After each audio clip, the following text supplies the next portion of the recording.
23 अक्टूबर 1962 चीन का भारत पर आक्रमण।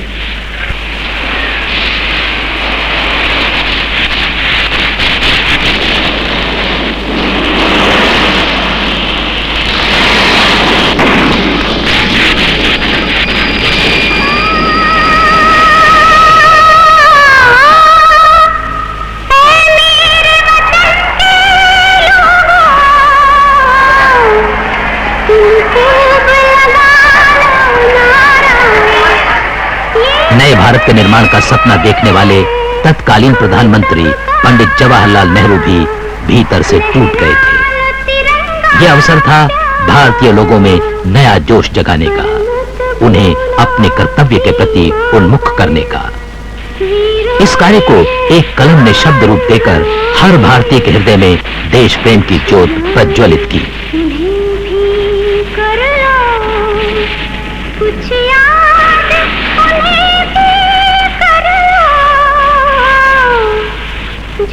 इस कलम के प्रति प्रेरणा थी एक संवेदनशील हृदय की, एक देश प्रेमी की। वो है इस भारत देश के महान राष्ट्र कवि प्रदीप।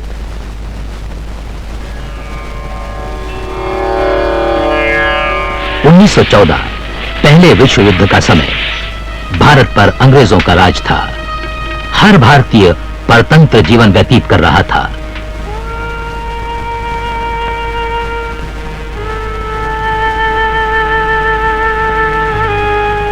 इस गुलामी से मुक्ति पाने के लिए क्रांतिकारियों की कोशिश उनके बलिदान से नए क्रांतिकारियों को जन्म देती रही। उज्जैन जिले में एक छोटा सा कस्बा है बड़नगर, वहां मेरा जन्म हुआ था। 6 फरवरी 1915 एक नन्हे बालक ने जन्म लिया। उसके रोने की आवाज में थी भविष्य की सुरीली तान।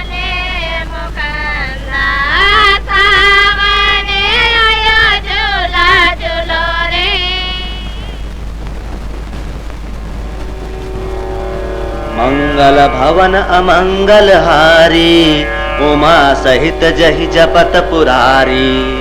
पिता नारायण जी द्विवेदी रामचरितमानस का सस्वर पाठ करते थे तो सुनते ही बनता था। बालक रामचंद्र द्विवेदी का स्वर चित्र दुरावा, बंदनीय जेहि जग जस पावा। मुद मंगलमय संत समाजू, जो जग जंगम तीरथ राजू। राम भक्ति जह सुर सरिधारा, सरसई ब्रह्म विचार प्रचारा।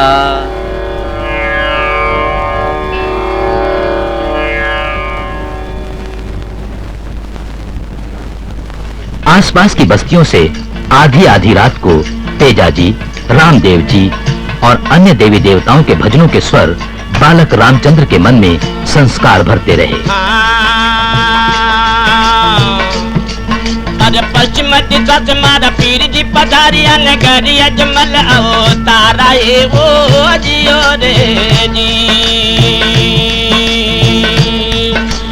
पश्चिम दिशा से मारा पीर जी पधारिया नगरी अजमल अवतारा ये वो जियो रे जी। ये जी कर कौन लारी वाले का वो कर ली लारी पे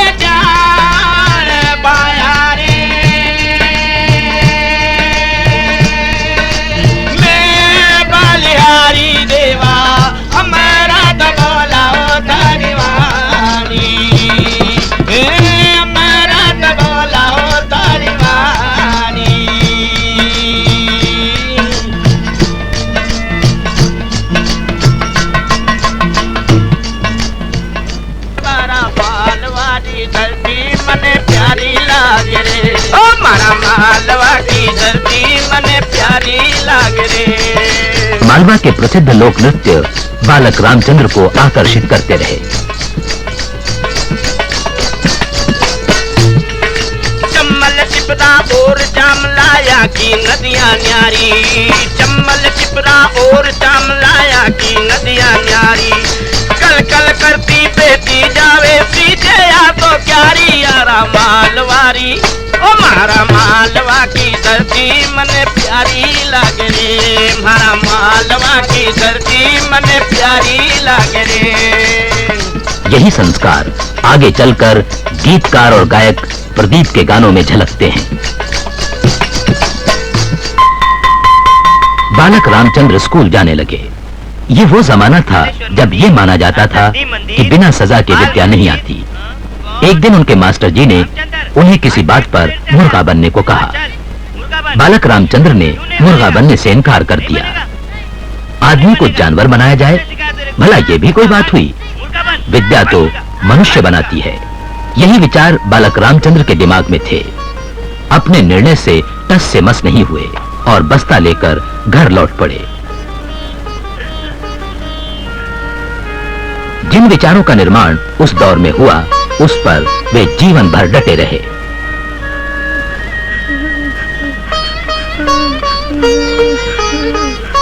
अरे वाह बेटा, तू पाठशाला से वापस क्यों आई गई हो? और ये तू रो क्यों रहा है?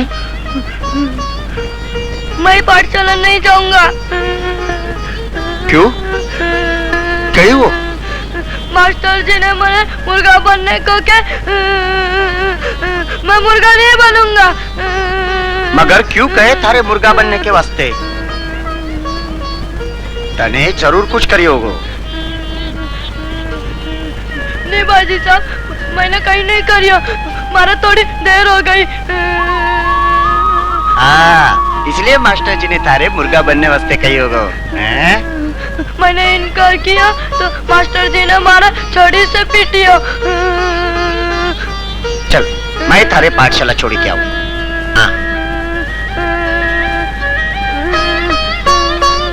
मैं थारा मास्टर जी से बात करूंगा। चल बेटा, पाठशाला चल। नहीं, माँ, मुझे नहीं जाना पाठशाला। उस अध्यापक से नहीं सीखना मुझे। तभी समझाइए अपने लाले को। आज रहवा दो जी। अरे आज छोड़ूंगा तो रोज रोज ऐसे ही करिएगा। इसके मामी के यहाँ भेज देते हैं पढ़ने वास्ते। वहाँ मामा के यहाँ के सामने रहेगा और शहर में पढ़ाई भी अच्छी होवे। ठीक है।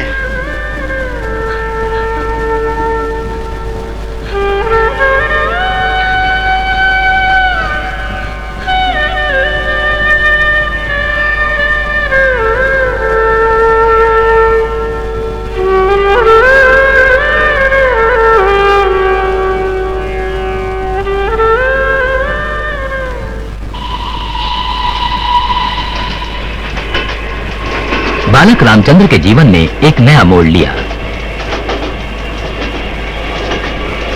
मां उन्हें पढ़ने के लिए रतलाम छोड़ आई, जो रामचंद्र का ननिहाल था। ननिहाल में रजवाड़ीपन था।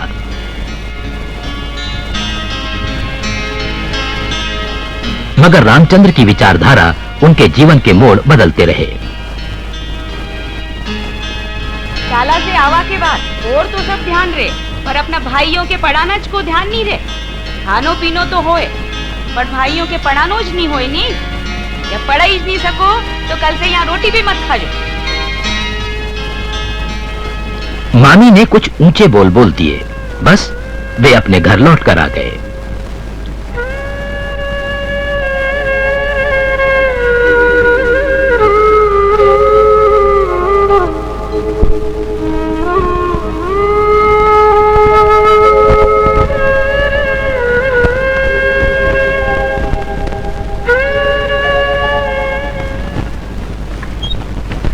पिता नारायण जी द्विवेदी ऐसे शांत स्वभाव के थे कि कभी किसी ने उनकी ऊंची आवाज नहीं सुनी। बस दोनों बेटे खूब पढ़ें, यही उनकी इच्छा थी। ब्राह्मण पुत्र होकर भी संस्कृत की पारंपरिक शिक्षा ग्रहण करने के लिए उन्होंने अपने बेटों को उज्जैन अथवा बनारस नहीं भेजा, जैसा कि उन दिनों रिवाज था। पिता आधुनिक शिक्षा के पक्षधर थे।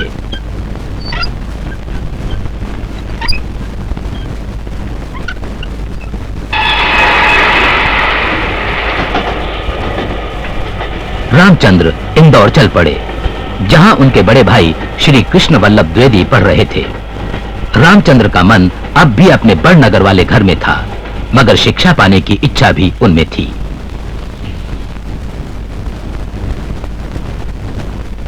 सूरज के किरणों से सीखो जगना और जगाना, लता और पेड़ों से सीखो सबको गले लगाना। बड़े भाई कृष्ण वल्लभ की निगरानी में बालक रामचंद्र की पढ़ाई चल रही थी। पेड़ों से सीखो धूप में धीरज धरना। रामचंद्र बड़े होते गए, पढ़ाई चलती गई, मगर शहर के इस माहौल में उनका मन नहीं लग रहा था।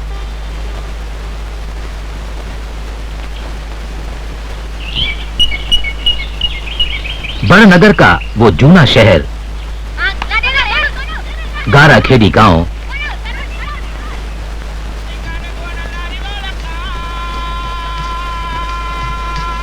जहां के भीलों के भजन, लोक नृत्य की धुन, इन सभी से वे वंचित थे।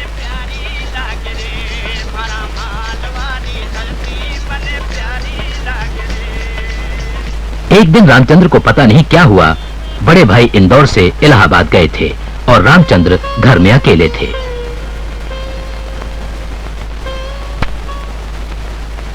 वे इंदौर स्टेशन पहुंचे, मगर जेब खाली थी। सोच में पड़े रामचंद्र रेल लाइन से चल पड़े अपनी मंजिल की ओर, अपने मनपसंद माहौल में। इंदौर से बड़नगर 75 किलोमीटर का फासला, रेल लाइन का रूखा सूखा रास्ता, पानी की बूंद तक पेट में नहीं, मगर मंजिल की ओर जाने की जबरदस्त इच्छा। यात्रा का यही अनुभव वर्षों के अंतराल के बाद उनके इस गीत में मूर्त रूप लेता है। स्वयं अनुभूति ही उनके जीवन की फलश्रुति थी।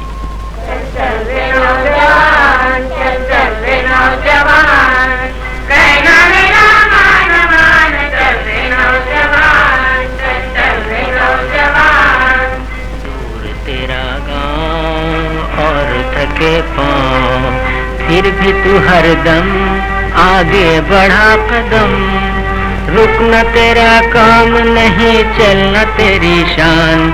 चल चल रे नौजवान, चल चल रे नौजवान।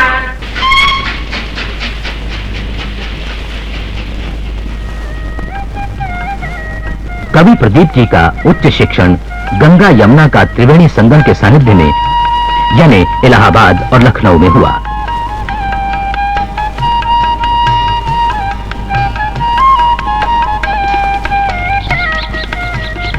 अपनी शिक्षा के साथ साथ रामचंद्र का कवि मन सामाजिक और राजकीय गतिविधियों को देखकर अपने से अलग नहीं कर पाया। गुलामी के इन दिनों में इलाहाबाद और यहाँ का आनंद भवन राजकीय गतिविधियों का केंद्र बिंदु था।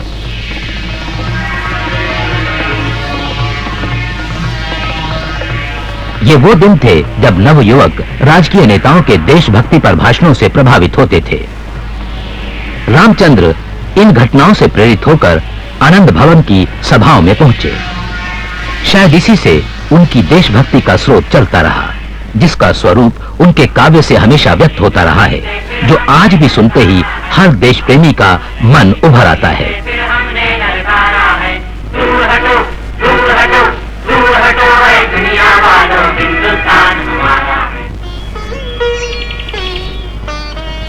वास्तविक रूप में कोई युवक जब कविताएं करने लगता है तो उससे प्रेम काव्य ही ज्यादा लिखा जाता है, मगर कवि प्रदीप के काव्य में तत्कालीन सामाजिक निजी बंधनों और राजकीय हलचल का प्रतिबिंब दिखाई देता है।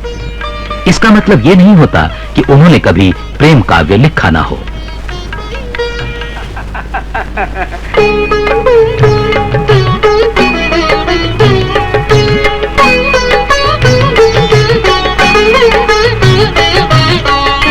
पधारोगे प्रवासी स्नेह स्वस्तिक के किनारे, कब पधारोगे प्रवासी।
जीवन का प्रारंभ इलाहाबाद से हुआ। मैं ये छायावादी लोग जो लिखते थे, जैसे पंत जी हैं, महादेवी जी हैं, निराला जी हैं, तो रामधारी सिंह दिनकर हैं, या इस तरह के जो लोग थे, उनकी चीजों को मैं पढ़ा करता था। और पहला हमने गीत लिखा, द्रुम द्रुम गूंज उठी शहनाई। वो शिक्षक बनना चाहते थे। शिक्षा कार्य करते हुए वो पूरी तरह सृजनरत भी रह सकते थे। इसी समय हरिद्वार में प्रणव मंदिर का उद्घाटन समारोह था और दूर दूर से प्रतिष्ठित लोग इकट्ठे हो गए थे। गुजरात से स्वामी नित्यानंद जी महाराज भी इस समारोह के लिए पधारे थे।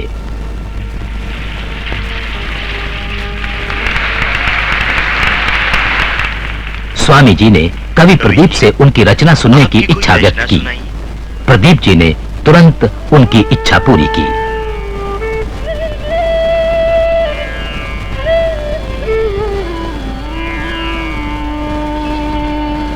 मुरली के छेड़ सुरीली तान, सुना सुनाए मादक अधरे विश्व विमोहन गान।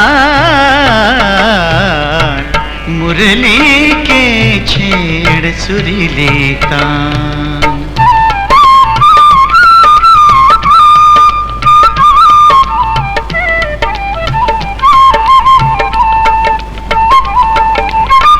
प्रात जगा सोई विभावरी, खगकुल ने छेड़ी आशावरी।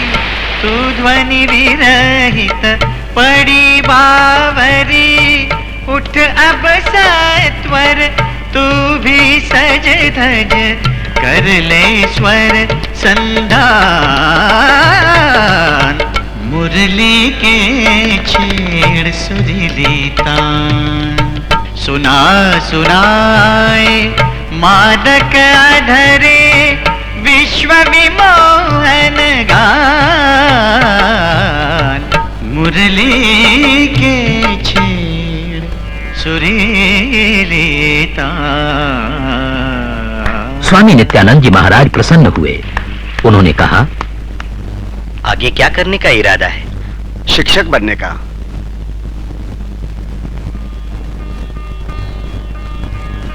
स्वामी जी ध्यान मग्न हो जाते हैं, जैसे अदृश्य में कुछ पढ़ रहे हों। तुम्हारा भाग्य उदय तो पश्चिम दिशा में होने वाला है, और वो भी 2 महीने। स्वामी नित्यानंद जी की भविष्यवाणी इसी समारोह से फलीभूत होने लगी। 6 अगस्त 1939 तरुण कवि प्रदीप के जीवन में परिवर्तन की दृष्टि से महत्वपूर्ण सिद्ध हुआ। बॉम्बे टॉकीज के प्रोडक्शन मैनेजर स्वर्गीय N.R. आचार्य उनकी मुलाकात मालिक स्वर्गीय हिमांशु राय से करवाते हैं। कवि प्रदीप उपस्थित लोगों के सामने गाते हैं। कहो कौन तुम हो, कहो कौन। सब लोग मुग्ध हो गए। तो हिमांशु राय ने कह दिया उनसे, जो लाने वाले हैं, कि पठाओ। मतलब उसको इनका लेटर ले आए, mister Ramchandra Dwivedi Pradeep. Ramchandra Dwivedi Pradeep has been appointed as lyric writer in our concern on the monthly pay salary of 200 rupees. 1939 200 rupees, ये क्या चमत्कार हो गया। पिक्चर एक चल रहा था, कंगन।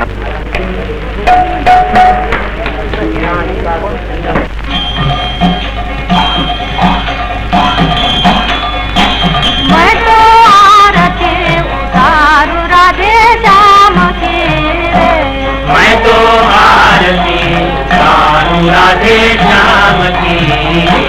राधे श्याम की रे मुक्ति धाम की रे, राधे श्याम की रे मुक्ति धाम की रे। मैं तो आरती उतारू राधे श्याम की रे, मैं तो आरती उतारू राधे श्याम की।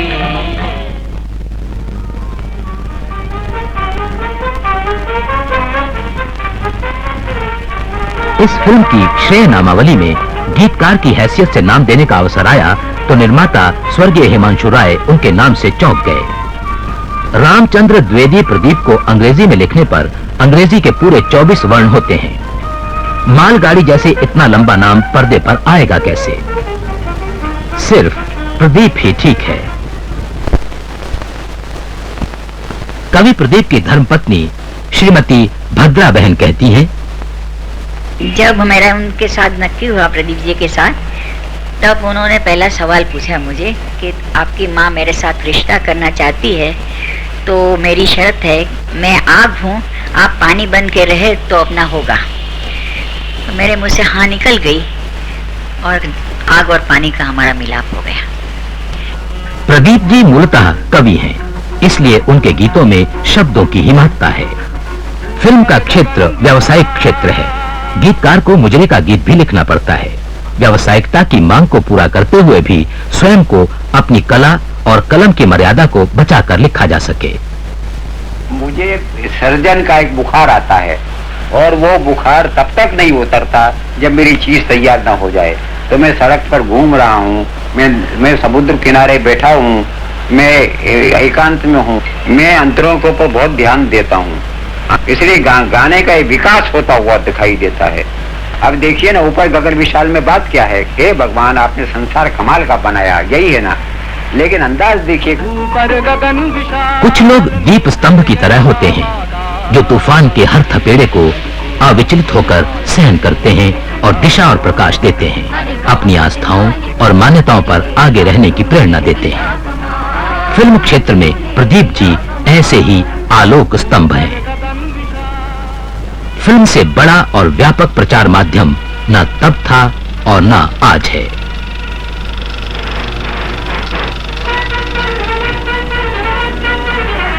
सन 1943 ये दौर देश की मुक्ति के संघर्ष का निर्णायक दौर था। कवि प्रदीप द्वारा लिखे किस्मत फिल्म के इस गीत ने पूरे देश में धूम मचा दी। कलकत्ता के रॉक्सी सिनेमा में लगातार 3 वर्ष 8 महीने तक चलकर चलचित्र के क्षेत्र में इस फिल्म ने न केवल भारत बल्कि विश्व के समस्त रिकॉर्ड तोड़े थे। यही गाना स्वतंत्रता सेनानियों का मूल मंत्र बना। इसी गीत की वजह से गीतकार कवि प्रदीप जी को कुछ दिन भूमिगत रहना पड़ा। अंग्रेज सरकार को यह गाना एंटी ब्रिटिश लगा। इस फिल्म का बुरा असर पब्लिक के दिलो दिमाग पर पड़ेगा। अंग्रेजों को भारत से निकालने के लिए फिल्म वालों की गहरी साजिश लगी। मगर उन दिनों अंग्रेज सरकार की नौकरी करने वाले एक हिंदुस्तानी श्री धर्मेंद्र गौड़ संयुक्त प्रांत यानी वर्तमान उत्तर प्रदेश के लखनऊ हेडक्वार्टर्स में स्पेशल ब्रांच राजनीतिक शाखा में कार्यरत थे। उन्हें इस गाने की मुकम्मल जांच करके रिपोर्ट देने की जिम्मेदारी सौंपी गई। आईडी वालों ने हमको हैरेस किया था। हम लोगों ने जर्मन जापानी दे करके और इस गाने को बचा लिया।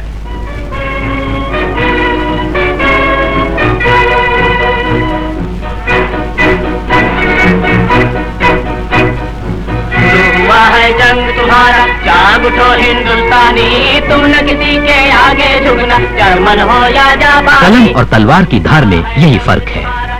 एक तलवार जब एक की जान लेकर बेजान कर देती है, तब एक कलम अपने शब्दों से करोड़ों मन में सच्चाई की आग लगा देती है।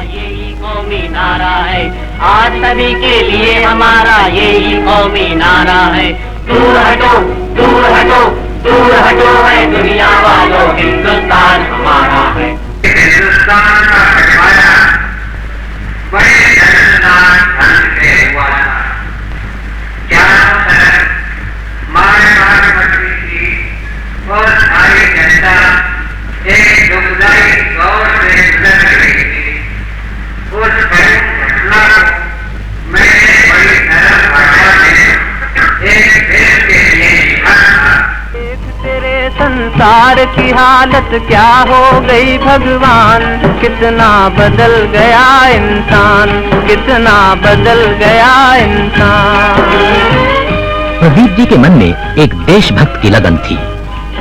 देशवासियों को धर्म, जाति, भाषा, संस्कृति के नाम पर विभाजित भारतीय मन को एकता के सूत्र में पिरोया जाए। अंग्रेज जहां फूट डालो और राज करो की नीति अपना रहे थे, वहीं कवि प्रदीप की कलम ये संदेश दे रही थी।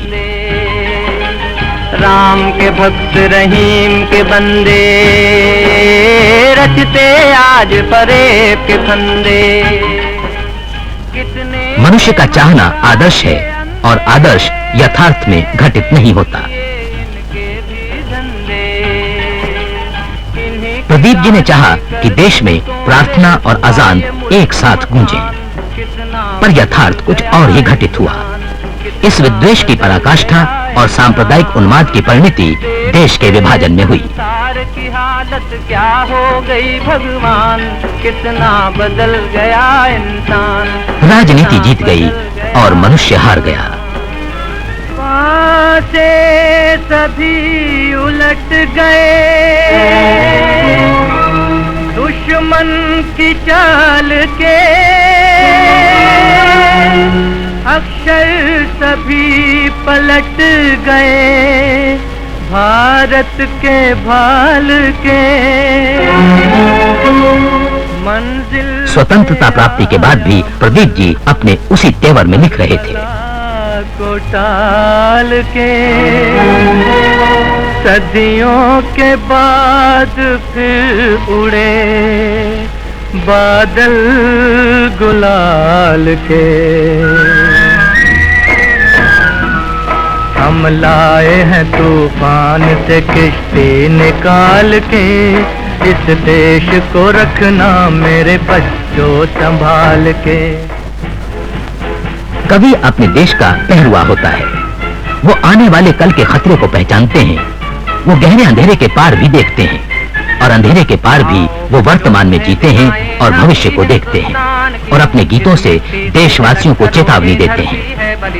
वे उस गोली का वास्ता देते हैं जो गांधी को चीर गई थी।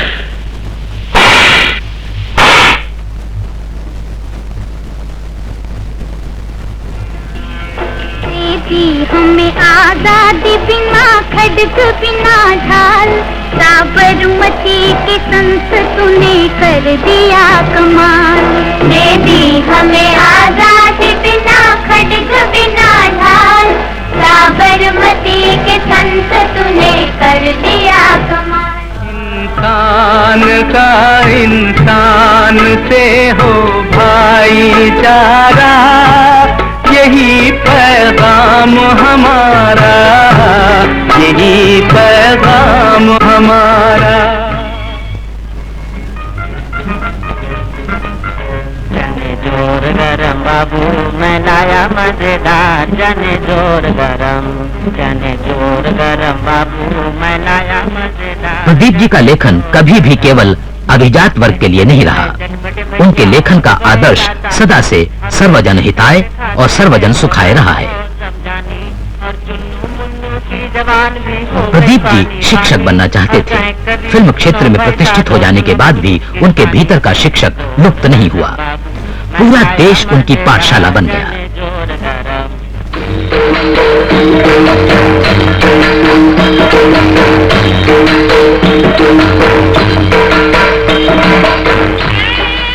अक्सर प्रदीप जी को राष्ट्रभक्ति का गीतकार माना जाता है, मगर उन्होंने भक्ति रसपूर्ण भजन भी लिखे जो सूरदास, तुलसीदास, मीराबाई और संत कबीर के भजनों की तरह गांव और शहरों में लोकप्रिय हुए। मैं तो आरती उतारूं रे संतोषी माता की, मैं तो आरती उतारूं रे संतोषी माता की, मैं तो आरती उतारूं रे।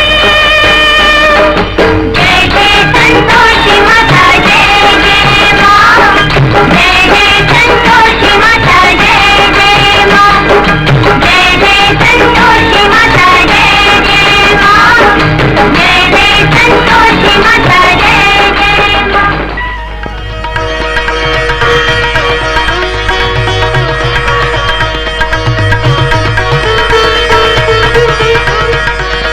सन 1997-98 में उन्हें दादा साहब फाल्के पुरस्कार से सम्मानित किया गया। भारतीय हिंदी फिल्म जगत में उम्र के 58 साल कार्यरत रहकर राष्ट्रकवि प्रदीप ने 85 अलग-अलग फिल्मों द्वारा अनेक संगीतकारों, गायक गायिकाओं के साथ काम करते हुए 1500 फिल्मी और गैर फिल्मी गीत लिखे। 84 वर्षीय कवि प्रदीप इन गीतों के माध्यम से हमेशा भारतवासियों के दिल में बसे रहेंगे। जब अंत समय आया तो कह गए कि अब मरते हैं, खुश रहना देश के पारों, अब हम तो सफर करते हैं।